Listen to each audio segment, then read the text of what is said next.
Barakatei Hawa, Bahashem Yahushai, Bahashem Racha Kodash. Welcome to another live lesson. The name of this one is It Doesn't Happen Overnight, It Takes Time. But before we get started, I have here, my Rumble account that I actually, set up. Or the pastor, had told us to set up the Rumble accounts. And what I did was I posted the link in the description box. This video is still processing the first video I put up, which was the camp video from yesterday, just, to have it on there, have something on here. And I put the link in the description box. The name of the channel is just basically GMS Info Doc channel, no numbers or anything. I'm not sure if you'll be able to find it that way, because Rumble is slightly different than YouTube.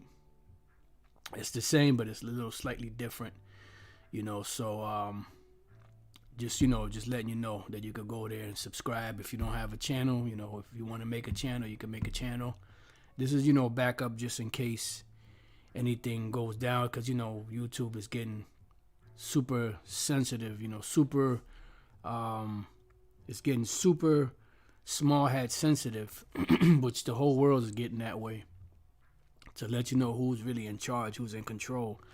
You can't talk about these individuals or else they'll clip you on all these platforms, because when you say they own everything, they get mad because they're being exposed. But then when you talk about them, you find out you get banned from all these different platforms. So it's like, wait a minute, are you in charge or are you not in charge? But, that's neither here nor there. Forget about them. So that's the Rumble account. So if you brothers have a Rumble account, or if you want to make it, some of you sisters, you can. And this is my channel. Elder Pastor has one also, which I'm pretty sure he's going to be, I don't know if he made a video already or if he'll make a video. And Elder Apostle Gabar, the Bishop Sakaran, and I'm sure other bishops, I believe some of the other bishops have Rumble accounts. And if I get all those accounts, Lord's will, maybe I'll do a separate video to put all the links to it so you can get to them a little easier. But nevertheless, the name of this lesson is called It Doesn't Happen Overnight, It Takes Time. And this lesson pretty much was inspired by a video I was watching from the Elder Yakia out in the Chicago camp. And pretty much, something he was saying in there, which pretty much, I've used some of those same analogies. He said going to the gym. I've used those analogies, going to the gym. And pretty much he's saying, when you go to work out, you might be scrawny and you might work out. You can't expect results in one day. You can't expect results in a week, a month. It takes time to build those muscles. So it's the same thing with this truth. You have individuals that come into this knowledge and they want to shoot right to the top. They want to rub elbows with men at the top. They want to shoot right to the top in rank, in prestige, so to speak. I'm just using some words.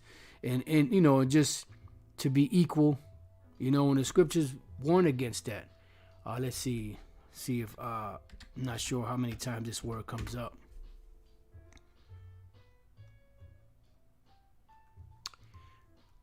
Just bear with me 1 second.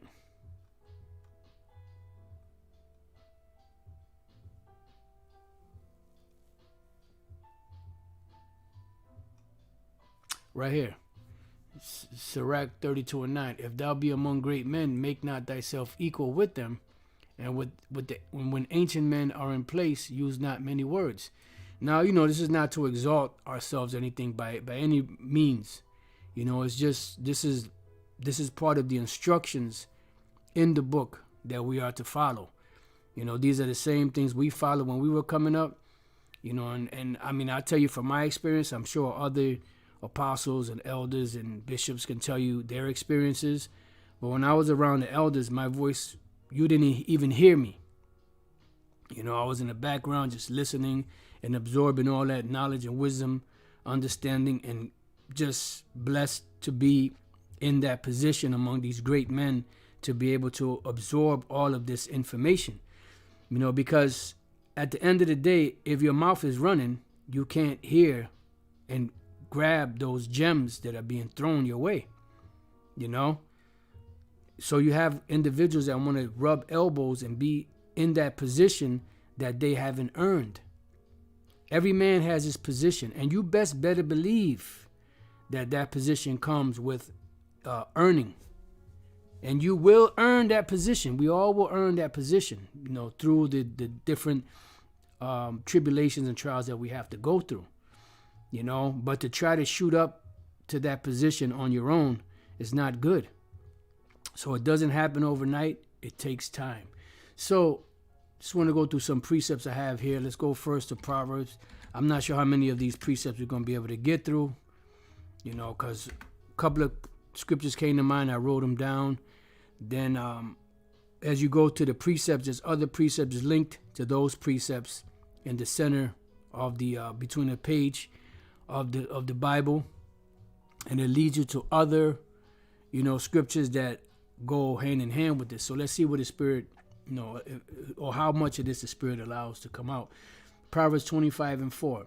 Take away the dross from the silver. What is dross? Dross are the impurities that accumulate on silver, on gold, on precious metals. And this is why the purging process of that would be what? Through fire. Now you can clean it, it'll come off, but the best way to purge metals is through fire. It says, and there shall come forth a vessel for the finer. Who is the finer? The refiner. A vessel for the Lord. Matter of fact, there's a scripture, I believe that's in 1 Peter chapter 2, if I'm not mistaken. It's a beautiful, beautiful, beautiful, beautiful precept. I'm not sure if speaks about a vessel. Let me see.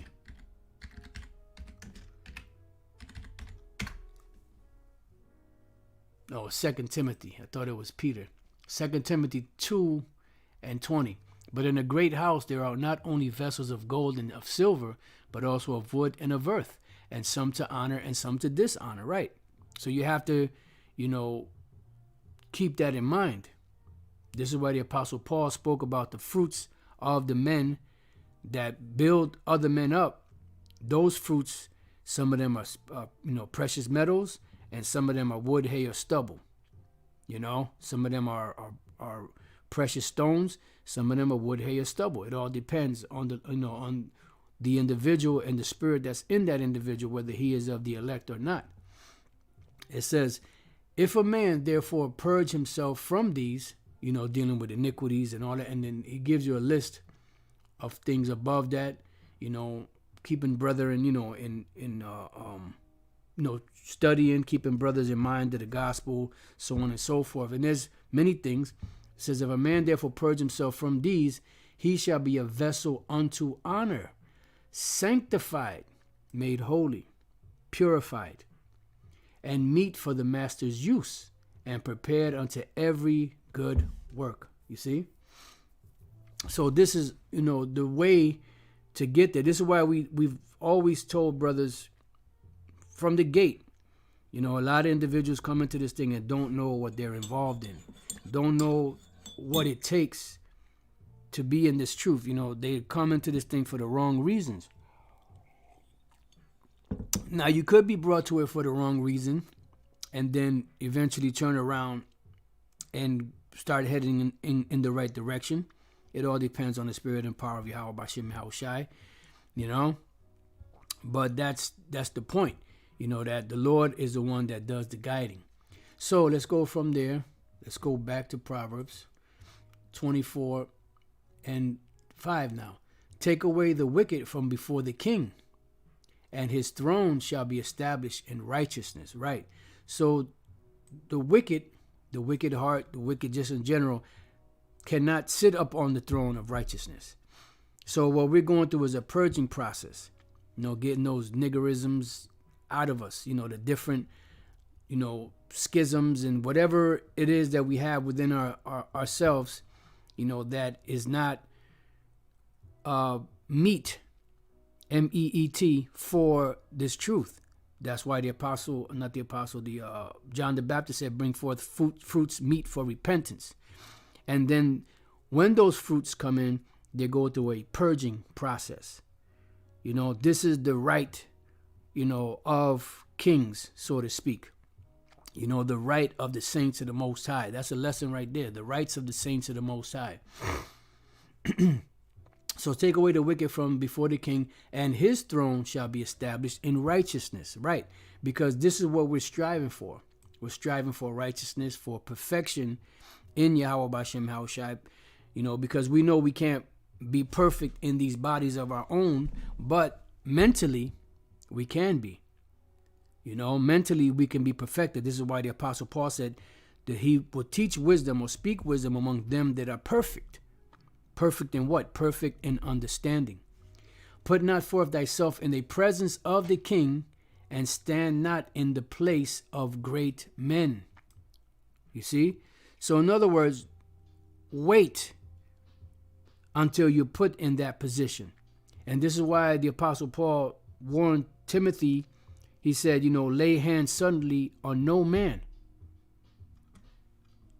All right, Nicole, why don't you go somewhere and teach that crap somewhere else?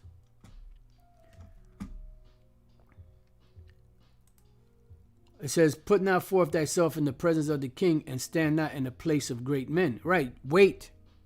Because it says, for better is that it be said unto thee, come up hither, meaning to a higher position. Now there's a actual parable where Yahushua spoke about this. I'm not sure exactly where it is. Oh, wow. Brother put it up. Look at that. Look at that. Ain't that something? Wow. Hey, man, the spirit is heavy. It's beautiful. Could you put the 9th verse on there too, bro? I'm going to start here at the 7th verse. It says, Luke 14:7, and he put forth a parable to those which were bidden. Right, and we've been bidden to the marriage. And we all have our positions. And when you go to Isaiah 34:17, it tells you that each of the prophets were given a certain lot. And that would be the lot given, because we were bidden and given those lots. So wait until the Lord magnifies those lots for us. When he marked how they chose out the chief rooms, saying unto them, when thou art bidden of any man to a wedding, sit not down in the highest room. Right. Lest a more honorable man than thou be bidden of him. Right. So in other words, here it is, you go in there with this pompous attitude. You coming in that, don't coming up in my house, coming up in my house with that scared business, inside jokes. Salaki for the terrible Benjaminite accent. You coming up, pushing yourself into a position you don't belong in. Talking about, the apostles deviated from, the formula.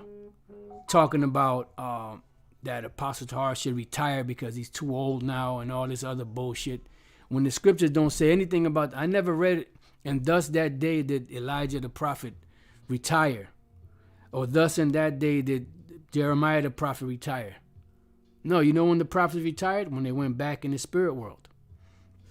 You have young prophets.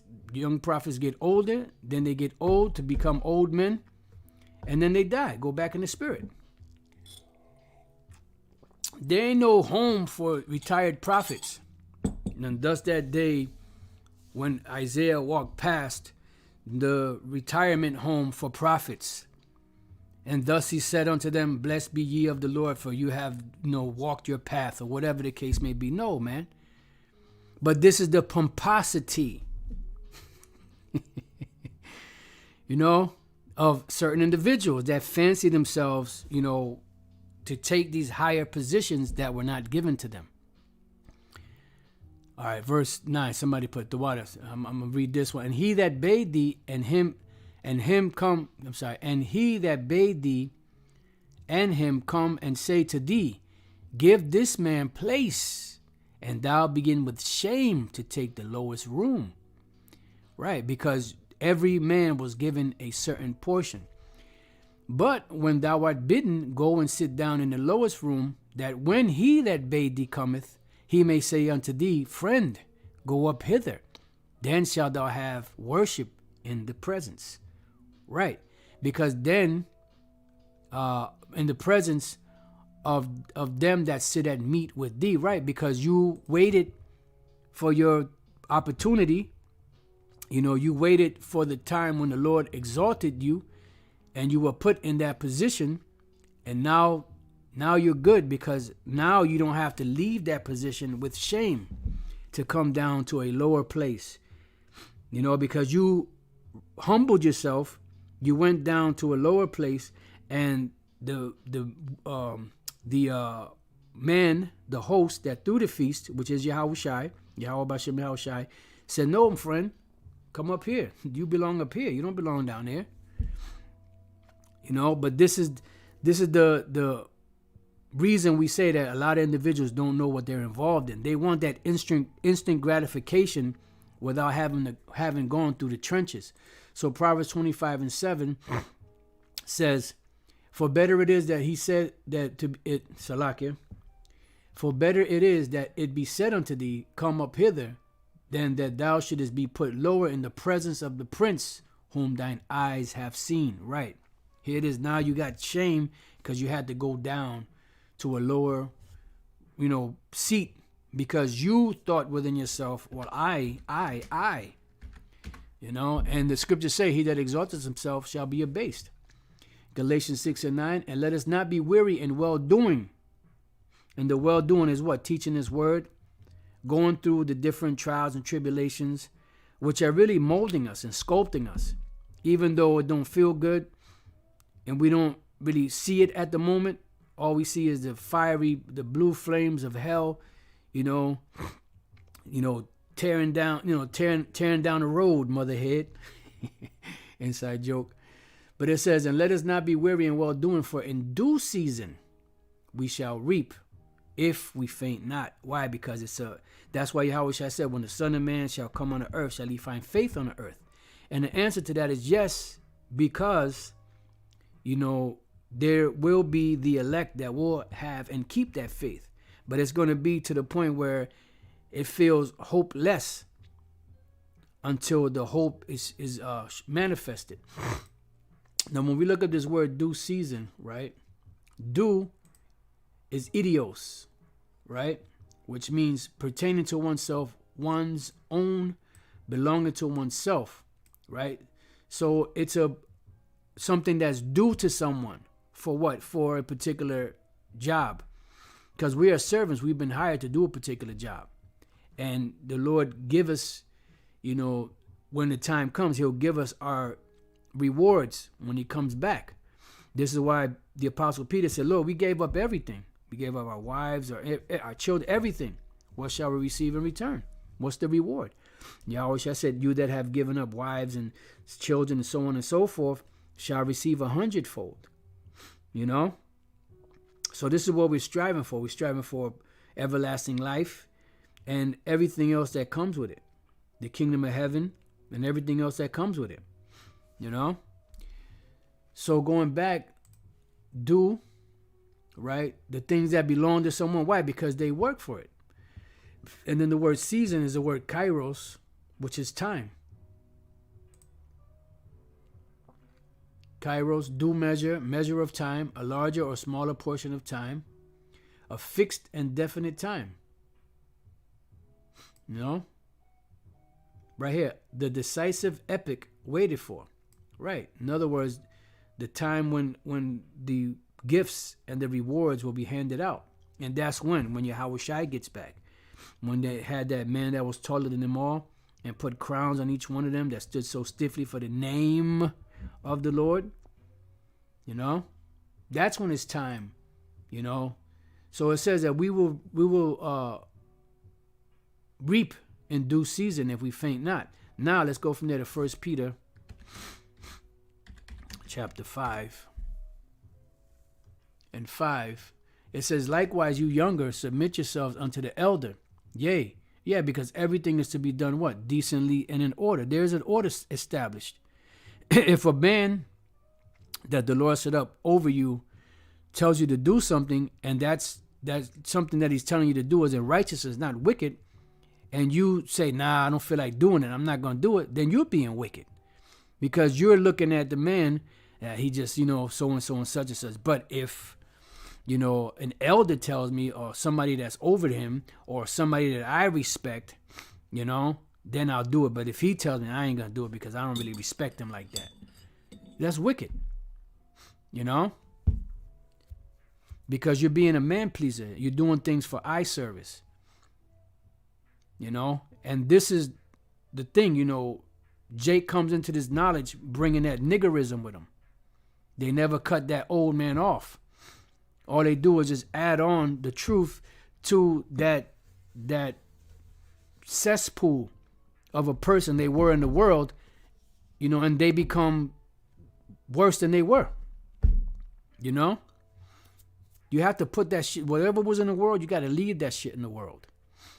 Come into this with a clean slate, with a different mindset. Because if you go to work for Esau and they tell you to do something, guess what? You're gonna be the yes master, yes sir, yes, no problem, yes sir. But then when it comes to brothers that look like you that are telling you to do stuff for your benefit, nah, I don't feel like doing that. That's that nigga shit. Here it is, a brother already got it. He don't need to do it.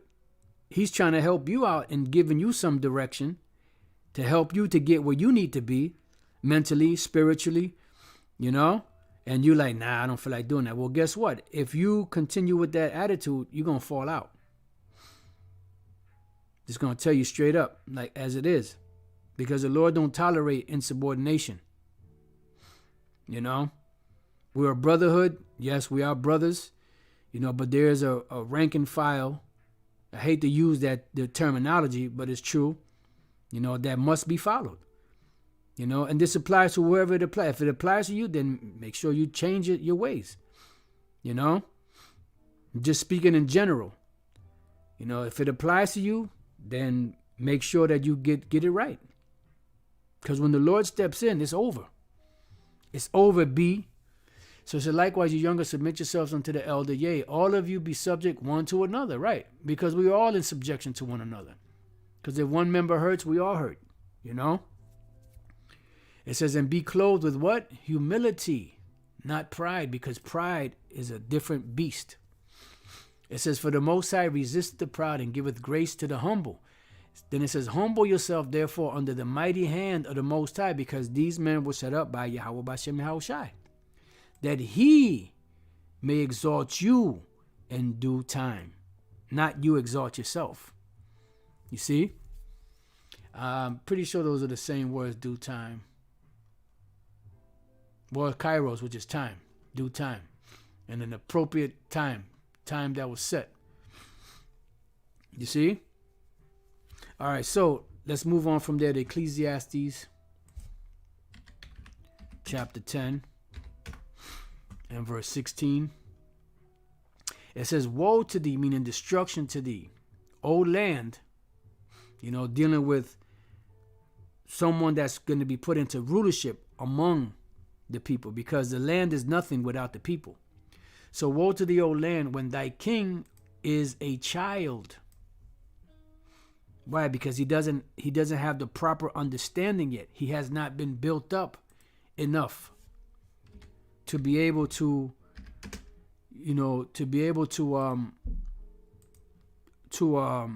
give sound wisdom, sound knowledge, sound understanding, proper judgment, be able to judge in equity. He doesn't have those qualifications yet because he's still a child. He hasn't been trained properly yet, And that's the thing. What you're going through here, certain individuals may take it to, oh, this is just humiliating. Well, before honor, there's humility. So obviously you don't understand what you're involved in if you're taking that attitude. And like I said, I'm just speaking in general. So if it applies to anybody, change your ways. Jose.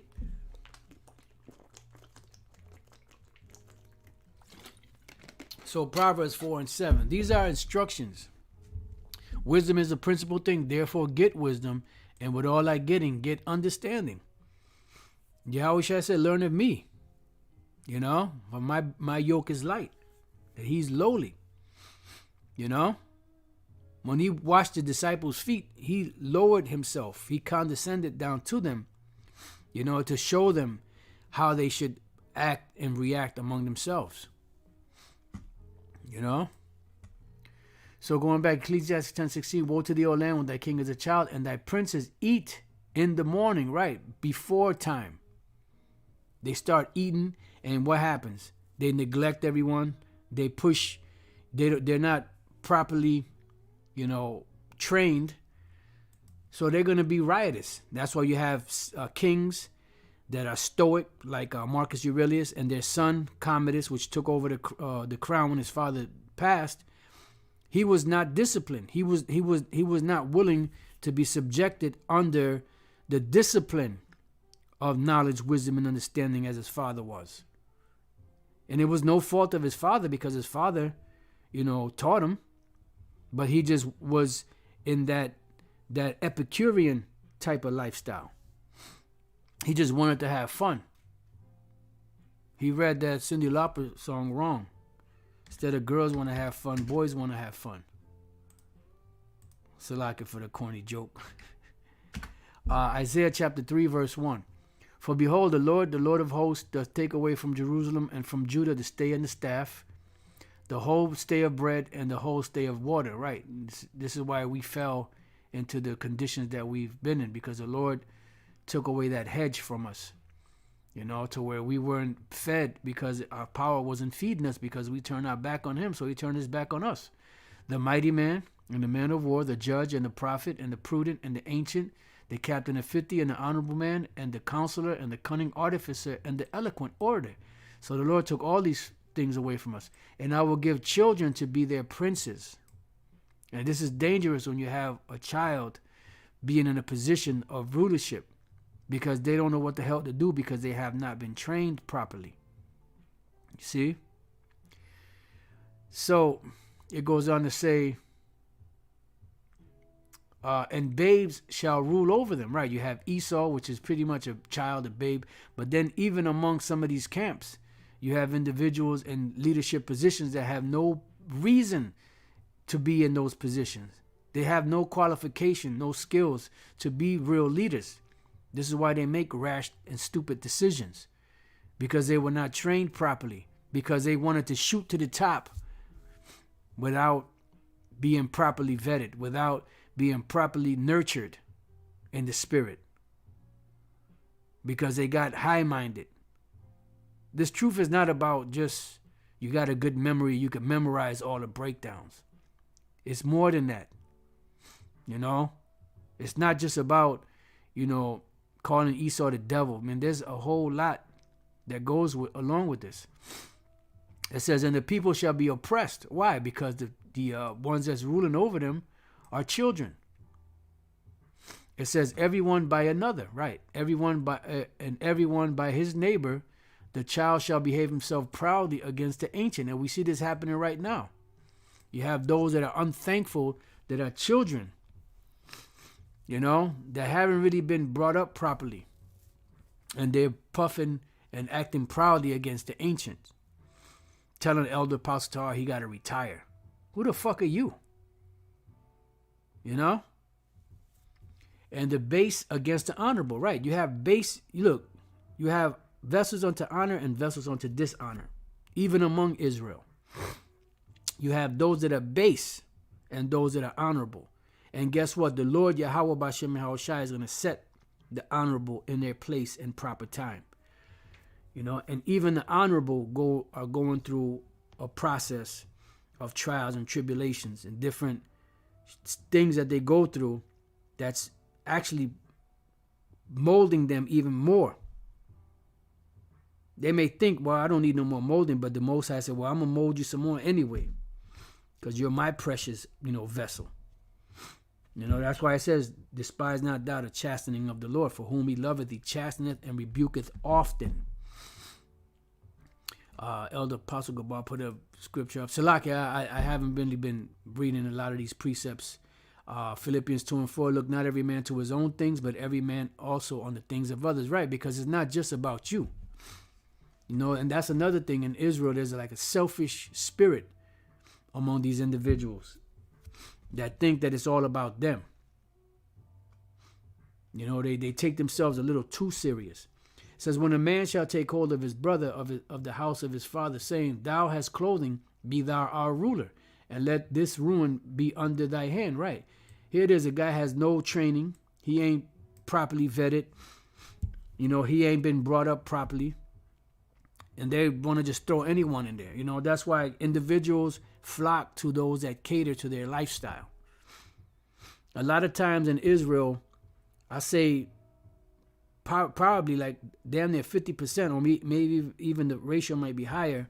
When individuals come into this knowledge, they come into this knowledge because someone is catering to their lifestyle, not because they're looking at the truth as a way of deliverance, as a way to get salvation, to be delivered from the perils that are coming, to be protected. It says, in that day shall he swear, saying, I will not be an healer, for in my house is neither bread nor clothing. Make me not a ruler of the people. Right, because they're going to come to the realization that position that they took is going to be too much. It's going to overwhelm them. It says, for Jerusalem is ruined and Judah is fallen. Why? Because the leaders cause them to err. Because their tongue and their doing are against the Lord, to provoke the eyes of his glory. Right. And you give them the right direction, and they kick it, they kick against the pricks. So going back to Ecclesiastes 10:17, woe to thee, O land, when thy king is a child, and thy princes eat in the morning. Blessed art thou, O land, when thy king is the son of what? Nobles. Because nobles are what? The higher ups that would train you. In the case of the nobles, that would be like the kingly line, the ones that were up there, the top counselors of the king, and they would teach the youth, the younger ones, how to move, how to operate, right? And thy princes eat what? In due season, not prematurely, for strength and not for drunkenness, right? Because this is not about just getting in a position. So, because you had this in the past at One West. You had guys, like they might have a night when brothers get together and they might be listening to music, little shindig. And you have a line of brothers going to, to get a beer or a drink or whatever the case may be. And then you have a guy that is a general, right? Walking up to the front. He say, yeah, when you got it like that, you got it like that. Going all the way up to the front and boasting and bragging while he's going to the front that he could skip the line. Now, what would have impressed me is if that same individual would have waited at the back of the line with the other brothers. That would have impressed me. Hey, brother, ain't you a general? Oh, yeah, no, it's all right. No, I'll wait, wait my turn in line. That's honorable to me. But then the dude, this is years ago at the New Jack City School, as apostles used to call it. He just walked up to the front. Yeah, when you got it like that, you got it like that. And where's that guy at now? So everything is in its proper time. Now let's go from there to Proverbs. I hope, the lesson is making sense. I hope, brothers are following along and getting the understanding of this. Proverbs 31:1, the words of King Lemuel, the prophecy that his mother taught him. It says, what, my son, and what, the son of my womb, and what, the son of my vows. So this is a wise woman explaining to her son, things that a king should not do. Right? It says, give not thy strength unto women. And you have these individuals that are in leadership positions that the women tell them what to do. The women wear the pants. Nor thy ways to that which destroyeth kings. See? But how would you know that if you were never trained? Even King James, wrote a book called Basilian, Doron, or something like that. Doron Basilian, which is the gift of the king. I've spoke about this before, and even I remember Priest Danyala did something on it, and I wasn't surprised because the brother, he's into the history like that. But, I had gone into that book before and mentioned it. And that was pretty much the gift of the king to his sons, meaning giving them direction, giving them instructions on how to be a king. And this is what a wise king does, to set up his children after him to rule the kingdom properly so that they can be at peace. They can be one with the Heavenly Father. The people can be at peace with them. They don't become tyrants and they don't become too soft, have to have the perfect, balance. It is not for kings, O Lemuel, it is not for kings to drink wine, nor for princes strong drink, right? Because these are individuals that are not, properly trained. Everything has its, moments. It doesn't say you can't drink wine or drink strong drink, but everything in its proper time. It says, lest they drink and forget the law and pervert the judgment of any of the afflicted. Why? Because they were not trained properly. So these are all instructions coming out of the book. Excuse me. That everybody claims to be, following. They follow the formula, but then they don't follow the formula. Because the same individual said that we deviated from the formula. They're teaching you that you can have sex on the Sabbath. And they're teaching all other kind of madness. But that's neither here nor there. So let's move on. Let's go to Galatians chapter 4. And 1. It says, now I say that the heir, who is the heir? Heir is someone that comes in the stead of the king. You have the king, you have a prince. The prince, the king is in place because he was trained to be a king, or should have been. The prince is in the process of what? Of learning how to become a king, to take over when his father is gone, to be able to rule, hopefully his father was a righteous king, to be able to rule as his father ruled, to find favor with the Most High, to find favor with the people, As long as he is a child, differeth nothing from a servant, though he be Lord of all. Why? Because he's still in that childhood mentality. It says, but is under tutors and governors unto the time appointed of the Father. So he's under tutors and governors, which are guides, disciplinarians, those that teach him the right direction for him to go in, giving him the stepping stones of learning, the right foundation, helping him to build the right foundation so that when he walks in the stead of his father, he doesn't stumble and fall. So it says, even so we, when we were children, were in bondage under the elements of the world. Right, because we were caught up on something else. It says, but when the fullness of the time was come, the Most High sent forth his Son, made of a woman, made under the law, this is dealing with Yahushua, to redeem them that were under the law, that we might receive the adoption of sons. And because you are sons, the Most High have sent forth the Spirit of his Son into your hearts, crying, Abba, Father. Wherefore thou art no more a servant, but a son. And if a son, then an heir of the Most High through Yahushua. Right. And this man will be properly trained. Because you do need teachers. But you have some that learn from the teachers and then break away from the teachers because they want to do their own thing. They don't want to be under that discipline. This is why you have examples in these martial arts movies where the master trains the pupil, and after a while the pupil gets proud and he goes against the master. Because he thinks that he's something, and then until he's brought back to reality. Now, sometimes he could get puffed up and get brought back down and walk the right path, but sometimes that puffing up leads to utter destruction. Let's see. It says, howbeit then, when you knew not the Most High, ye did service unto them which by nature are no gods. But now after that you have known the Most High, rather are known of the Most High, how turn you again to the weak and beggarly elements, whereunto you desire again to be in bondage? Right. Because those old ways are supposed to be back there, the old ways. And there's a lot of hacking away that has to be done, especially coming out from a demonic world as this. This is why the Apostle Paul said, being renewed in the spirit of our mind. Because the world, the things that we learned from our fathers that didn't know the truth, that we learned from being around our peers, that we learned in this society, for the most part, go contrary to what the Lord, or to what's pleasing to the Lord. So we had to unlearn those things and learn the right way. But those that accuse us of deviating from the formula, they deviated from the formula.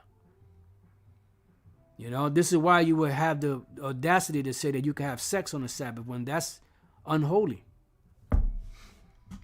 Anyways, let's go from there to, and then it's a shame, because you have the ISUPK that says that, IUIC says the same thing, Sakari says the same thing, and others. I don't know how many camps out there say that. So here it is, you're teaching, Jake, to break the law, statutes, and commandments, which you're claiming to have them keep. You're stressing, keep the laws, the statutes, the commandments, but then you're telling them you can have sex on the Sabbath. Well, what is pleasure? You can eat. Eating is pleasurable. Yeah, but eating doesn't defile you or make you unclean unless you're eating something abominable. But now having sex, yeah, that is pleasurable, but you are unclean when you have sex. There's a difference. But because they don't want to, they can't abstain one day from having sex, they justify themselves. That's why they go about to establish their own righteousness, and their fear towards the Lord is taught by the precept of men. And then you have those individuals that, yeah, man, fuck that, man. I'm going with them. I'm feeling that. Got that fine ass Juanita over there. Shit. Tell me I can't touch my woman on the Sabbath. Like one individual, High Priest Yeshai, as he was called back then. Look, there's nothing wrong with getting your head buffed on the Sabbath. Man, that's total wickedness, man. And you're teaching the congregation this, individuals that are still learning. That's what the Lord said. They're going to die, but their blood will I require at thy hands. Anyway, let's move on. Let's go to the book of Matthew 7, speaking about foundation. Now, Matthew chapter 7 and 24 says, therefore, whosoever heareth these sayings of mine, see? And is Yahushua actually speaking? Yes, through his men, but he's not down here himself telling you. So there are things to follow. There are instructions to follow. So if you follow those instructions and doeth them, I will liken him unto a wise man. See? With all I get and get what? Get understanding. Which built his house upon a rock. Who is the rock? Yahushai. What is a rock? A foundation. Because when we go to Luke, the 6th chapter, which is the same parable spoken by Luke, same thing that the Apostle Matthew spoke. It says, and why call ye me Lord, Lord, and do not the things which I say? It says, whosoever cometh to me and heareth my sayings and doeth them, I will show you to whom he is like. He is like a man which built an house and dig deep and laid the foundation on a rock. Make sure it was sure and secure. And when the flood arose, which is what? The tribulations, the trials, the different philosophies, the different religions, the different, heresies and schisms and all those different things that come up against the truth, the stream beat vehemently upon that house. I mean, it was whipping. That wind of doctrine was, false doctrine was whipping that house. Whoosh. It was whipping it like it owed him money. And it was rocking that house, and it was smacking it and tossing it around and could not shake it, for it was founded upon a rock. You see?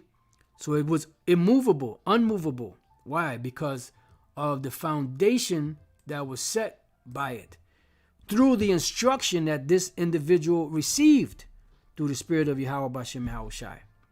So not only did he hear the word, but he actually put it into motion because the Lord put the Spirit on him to do that. And what happened? When the hell came, he stood firm. Right? Now going back to Matthew 7, it says, and the rain descended, and the floods came, and the winds blew and beat upon that house, and it fell not, for it was founded upon a rock. And everyone that heareth these sayings of mine, and doeth them not. This is an individual that only does things when he feels like doing things. I'm going to do it when I'm ready or when I want to. You know, he's not listening to the instruction. He's being a sluggard, pretty much a slothful man. You know, because his spiritual benefit or well-being is determined by the instructions that he follows, by following the Spirit of Yahweh Bashem Yahushai, by the men that are teaching him.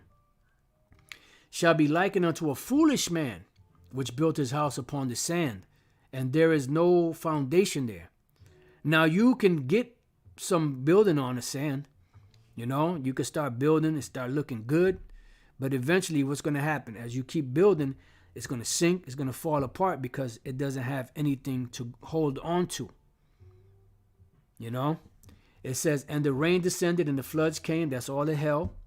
And the winds blew, all them different philosophies and doctrines, the flat earth bullshit and all that other stuff. It says, and beat upon that house. It started beating and whipping it like it did to the house that was built upon a rock. It says, and it fell, and great was the fall of it. Why? Because it was not established upon the foundation of Yahweh Bashem Yahushai.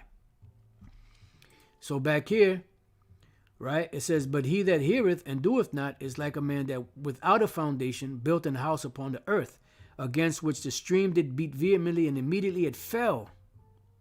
It didn't even stand a chance. It didn't even, withstand the first wave. It said immediately it fell. And the ruin of that house was great.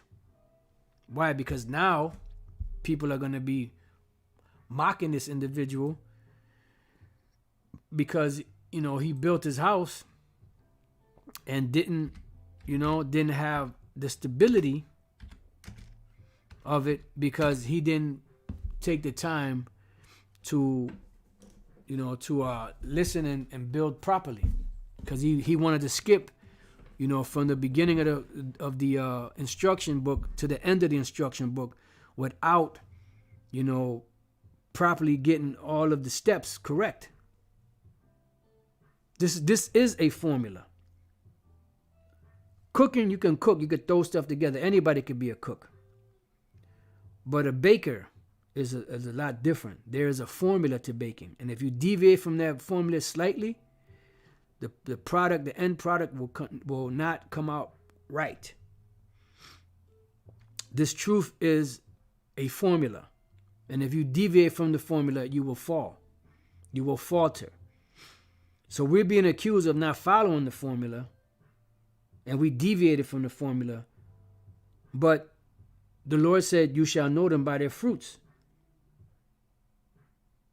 So these individuals that claim that we deviated, when you look at their fruits are showing the deviation or the perverseness that they're accusing us of.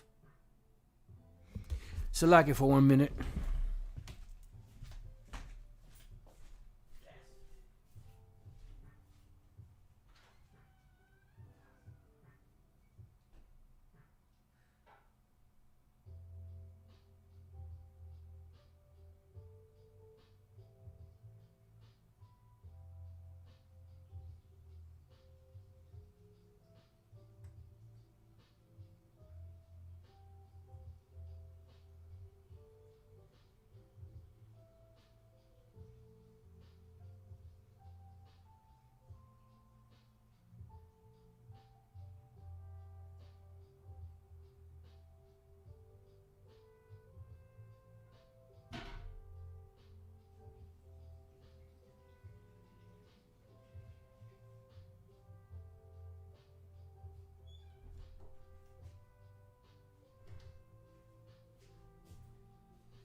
All right, so let's go to Luke 14 and 25. It says, discipleship tested. See, and this is what a lot of individuals do not want to be tested. They just want to be put into a position because they see, whatever, because they had certain aspirations in the world, and those aspirations were not, realized for whatever reason. Maybe, they couldn't cut it, or whatever the case may be. So that spirit never left them. So they want that fame that they were so coveting after in the world. They want it coming into the truth. And you will get the fame eventually in due season.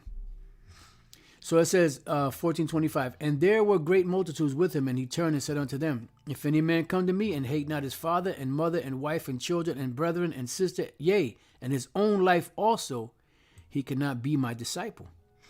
So there are certain things that you have to be willing to sacrifice. And I'm not talking about how they do in the music industry, the movie industry, Salakia, so on and so forth. I'm talking about, not caring what your parents say, It's Salakia.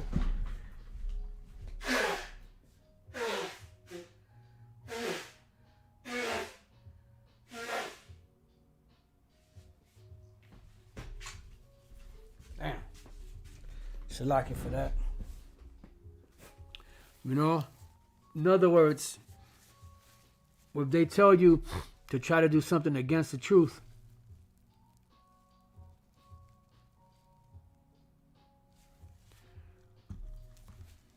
you know what, I'm not even going to entertain that. In other words, you don't give heed or pay attention to them when they're trying to tell you, to get away from the truth. These are things that you're going to lose things. And you have to take that into account. And whosoever does not bear his cross and come after me cannot be my disciple. And there's a road to, to kingship, I guess, for lack of better words. But it has to be done properly. You have to follow the instructions. For which of you intending to build a tower sitteth not down first and counted the cost? And this is what a lot of individuals do not do. They do not count the cost. Let's see what we have there for counted the cost. Counted the cost.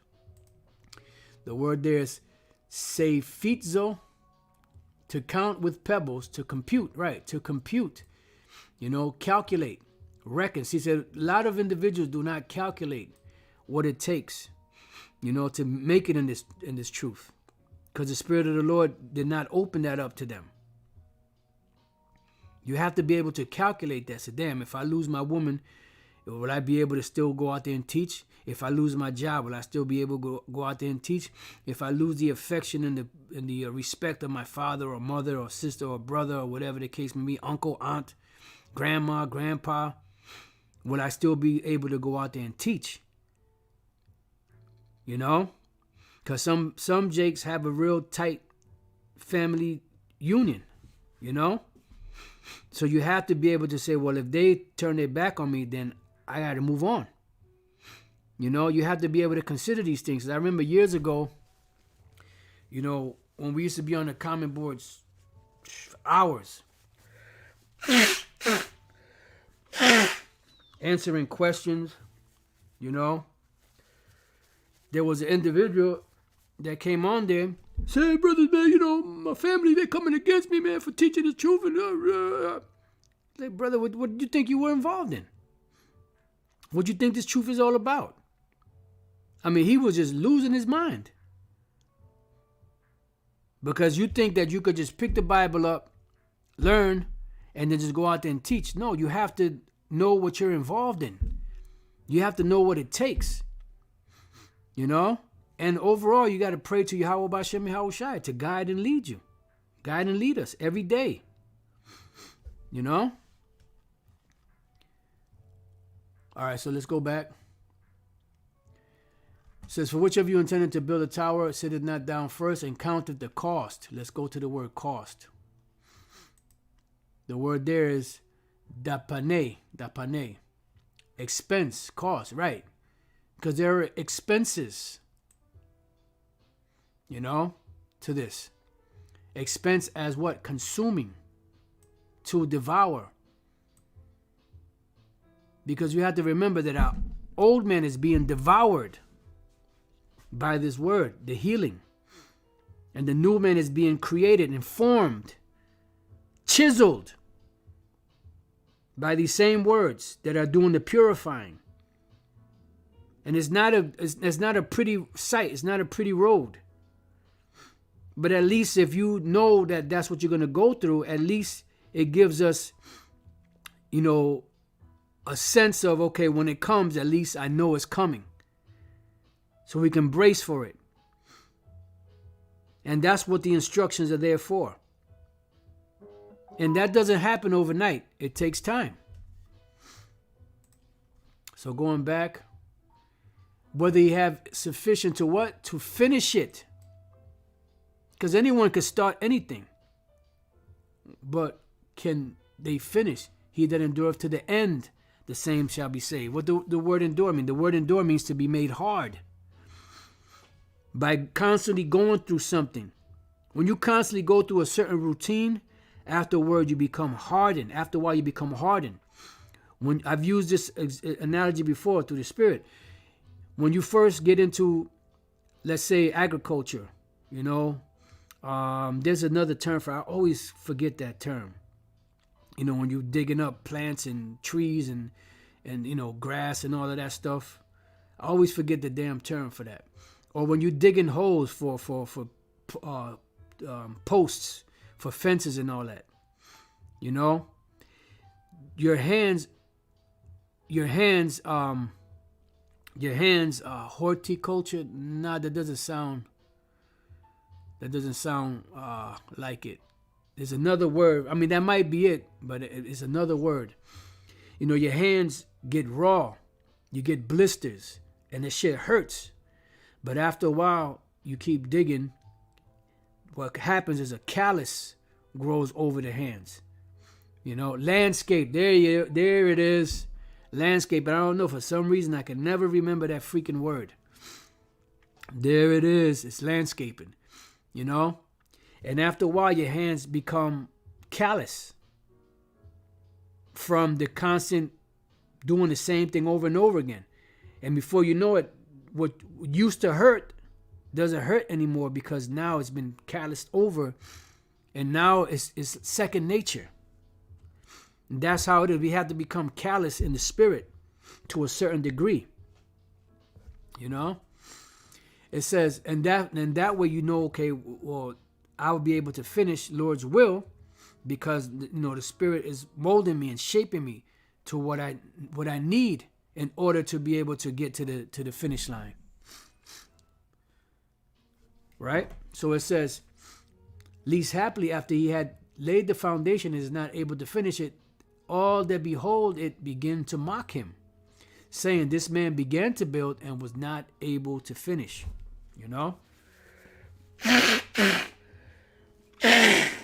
Salakia.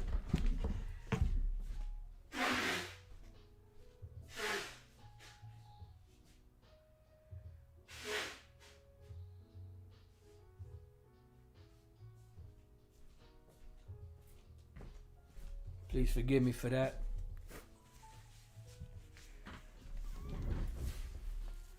Right, like the brother said, Khan, you grew a resistance to it. You grew a resistance to it. The more you grow in the spirit, the resistance you become to the more resistant you become to the world and to worldly desires. Yeah. And then that's where you come into true understanding of the truth, of this truth. It says, or what king going to war against another king sitteth not down first and consulteth whether he be able with 10,000 to meet him that cometh against him with 20,000.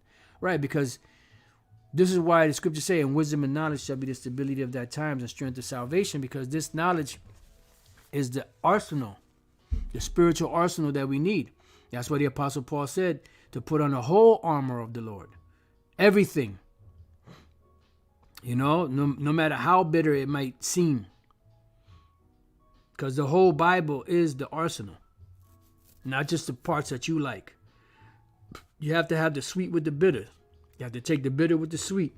Don't take it personal. Inside joke. Or else while the other is yet a great way off, he sendeth an embassage and desires conditions of peace. So likewise, whosoever he be of you that forsaketh not all that he hath, he cannot be my disciple. See? So there is a path to walk. A rite of passage, as they call it. Matter of fact, let's type that in.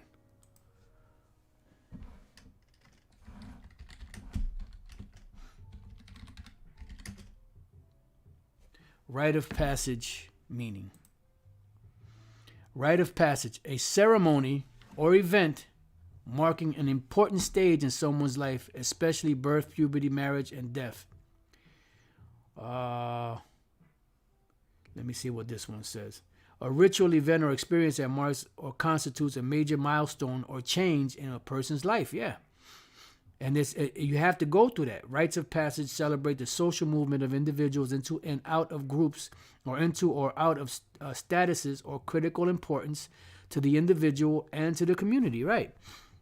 And these are things that we have to go through. That's why when you read about all the afflictions and scriptures dealing with affliction this and affliction that, and it should let us know that, look, this truth is about afflictions. Why? Because it's shaping and molding us. It's purifying us. And that way, when the afflictions come, like it says in Peter, 1 Peter 4, is it 4?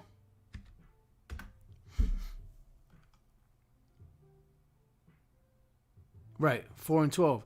Beloved, think it not strange concerning the fiery trial which is to try you, as though some strange thing happened unto you. Why? Because we been mentally prepared for it. It don't feel good. It tells you in Hebrews 12. But afterwards it yields the peaceable fruits of righteousness to him that is exercised thereby. And it doesn't come overnight.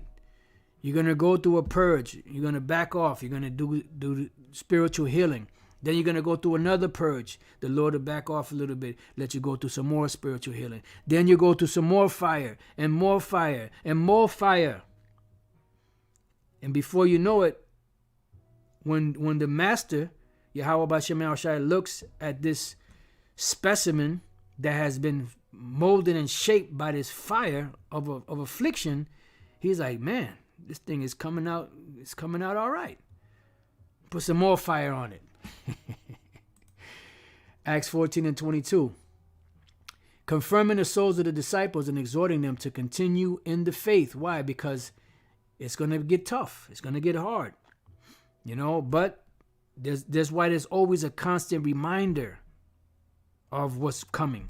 A constant reminder of the MOTB. Because Jake forgets. Jake is hard-headed. So these constant warnings are the tender mercies of Yahweh Bashem Yahushai, which he could just close up shop, but through his tender mercies, he's still extending the doors of mercy out to Jake out here. It says, and that we must through much tribulation enter into the kingdom of the Most High. This is why Yahushua said, he that endureth to the end, the same shall be saved. Now let's go from there to Malachi. Malachi chapter 3. We're going to read a couple of verses. 3 and 1. Behold, I will send my messenger, which is John the Baptist, and he shall prepare the way before me. This is dealing with, we're actually dealing with right now. John the Baptist and the reincarnation. Dealing with Elder Abba Bivens. Right? It says, he shall prepare the way before me. Salaki for a minute. Just bear with me. Let me just.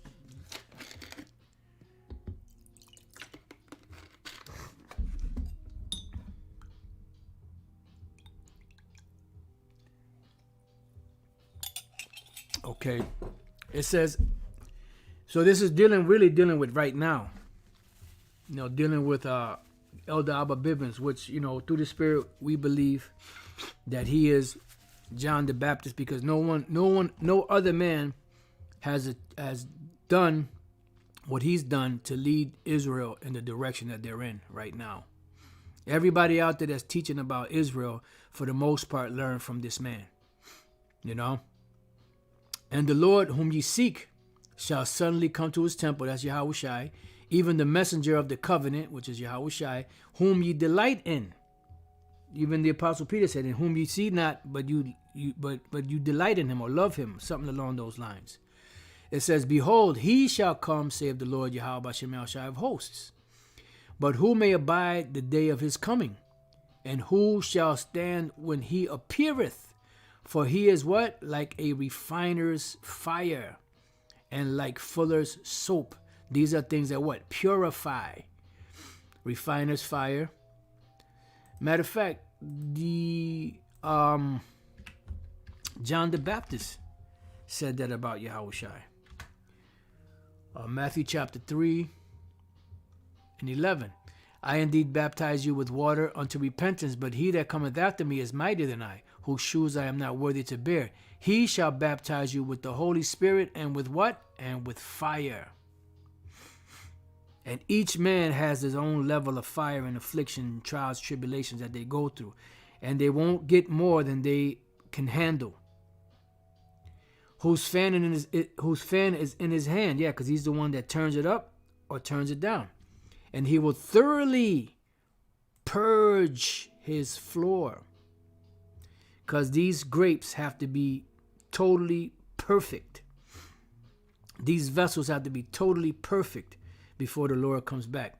And gather his wheat into the garner, which are the elect, but he will burn up the chaff, which are the ones that are not part of the elect, with unquenchable fire, because that fire is going to burn for a long time, Tony. So the word is tazarap, to smelt, refine, test. And that's part of the test, because when you put the fire to gold, silver, or other precious metals, they melt down, and all that's left is the pure metal. And that is the test. To smelt, refine, refiner. It says, and who shall stand when he appeareth? For he is like a refiner's fire, and like fuller's soap. Fuller's soap is the ones that would clean. They would make garments white again. You would have garments that would be dirty, and they would clean them. And that soap that they had, and whatever they used, in whatever fashion they used, it would clean it. So we're getting the spiritual refining fire and the spiritual fuller soap. All right? And there's more here, but I want to just, in the interest of time. Oh, wow. We're already at 108. I didn't even know it was that. Let me just jump down, because I have a bunch of other precepts. I'll see if I can kind of get through these real quick. Verse 16.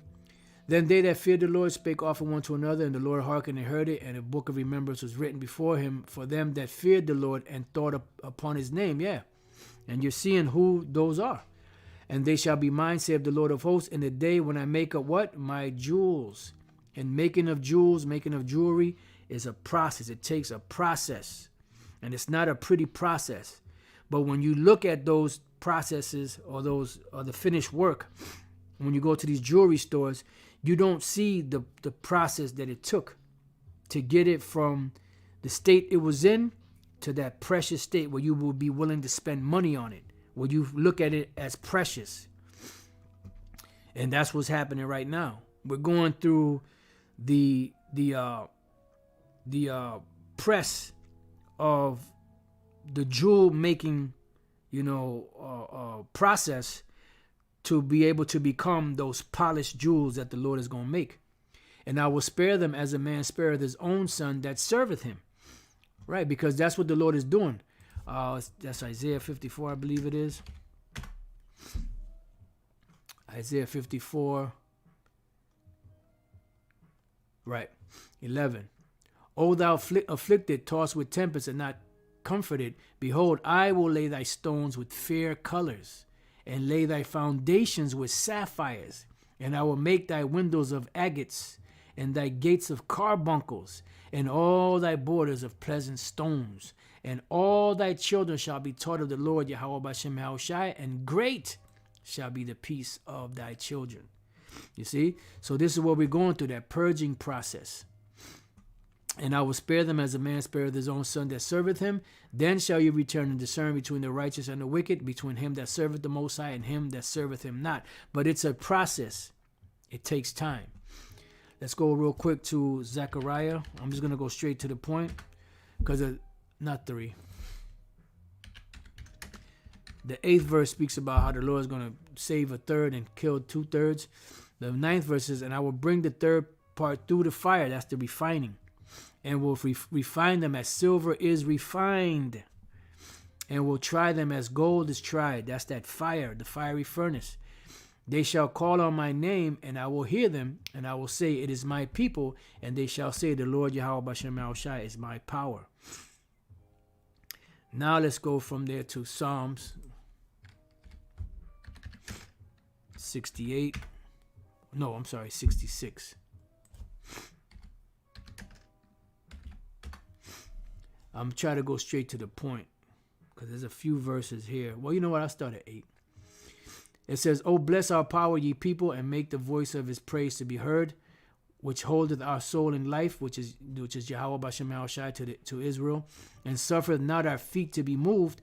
For thou, O Most High, hast proved us. Thou hast tried us as silver is tried. You see? So the Lord is making up his jewels. And it's not a pretty process of making jewels. Thou broughtest us into the net. Right, because this is all a part of the affliction. Thou laidest affliction upon our loins. Thou hast caused men to ride over our heads. Right, because the Lord used Esau as a whipping stick and these nations. We went through fire and through water, but thou broughtest us out into a wealthy place. And that's what the Lord is doing right now. Bringing us out into a wealthy place, which is going to be the kingdom of heaven. So now let's go from there to Psalms 105. Psalms 105 and 16. It says, moreover, he called for a famine upon the land. He brake the whole staff of bread, dealing with the time when the famine came in Egypt. He sent a man before them, even Joseph, who was sold for a servant, whose feet they hurt with fetters. He was laid in iron. So he was in a prison. He was a servant. He was in a low state until the time that his word came. Because why? He was set up in due time. The word of the Lord tried him. Right, because he did the right thing. He was righteous. He didn't do anything wrong. He was accused of grape, but he didn't do it. And he was thrown into prison. Right? It says, the king sent and loosed him because the Lord delivered him, even the ruler of the people, and let him go free. He made him what? Lord of his house. So he went through a whole process of trials and tribulations. It didn't happen overnight. It took time. And ruler of all his substance, to bind his princes at his pleasure and teach his senators wisdom. You see? So this is what the Lord is doing. He's building us up. Now let's go from there to Isaiah. Almost done. You could stick around to the end of the lesson or not. Behold, I have refined thee, but not with silver. I have chosen thee, what? In the furnace of affliction. And what does that furnace of affliction do? It's purging us. You know? And what a furnace it is. Salaki, I saw an opportunity, took a shot. But the Lord said he wouldn't put more on us than we could handle. Now, this is going back to the time of the kings, the Edomite kings of the Greek Empire. But there's a point here I want to get to. This is Daniel 11:35. And some of them of understanding shall fall. This is dealing with during the time of the Maccabees. To what? To try them and to purge and to make them white, meaning righteous, even to the time of the end, because it is yet for an appointed time. Yeah, so those that fell, that did the right thing, they were tried, but guess what? When this time comes around, they will be saved and delivered because they went through that fire. Daniel 12, and then one more scripture, and then we will finish. Daniel 12 and 10. Many shall be what? Purified and made white and tried. These are the righteous. But the wicked shall do wickedly, and none of the wicked shall understand, but the wise shall understand. And the wise will also understand the purpose for the purification. Now, the last precept I have is in the book of Sirach or Ecclesiasticus, chapter 10. I'm just going to go straight to the point. Verse 4. It says, the power of the earth is in the hand of Yahweh Bashem Yahushai, and in due time he will set over it one that is profitable. So what are we going through? We're going through the process of being made the jewels of the Most High, Yahweh Bashem Yahushai. It's because the kingdom is coming. Yahushai already went through his purging process. He is already perfect. He is already the most exquisite, pleasant, jewel out there. And we're just going through the processes right now in order to be able to join him. So with that, I pray that you brothers and few sisters have been edified. To the next time I say, Shalom.